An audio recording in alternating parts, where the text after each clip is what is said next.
Sa totoo lang po, we expected them to file this petition. Sabi nga natin, it is more than 100 pages long. How can they have come up with the 100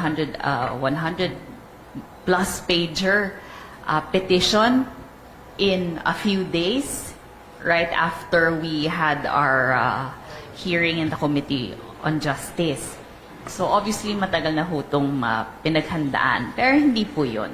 Ang sinasabi po natin ay last year po nung tayo ay sumabak po sa impeachment, sila po ay nag-question sa Korte Suprema saying that the way that we filed the impeachment and transmitted the articles of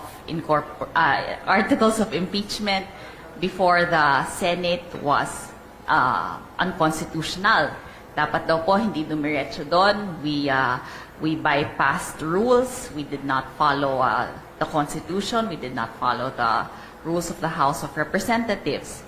Ano po ang nangyari doon? Naglabas po ang Korte Suprema ng desisyon back in July saying that we should follow due process, that while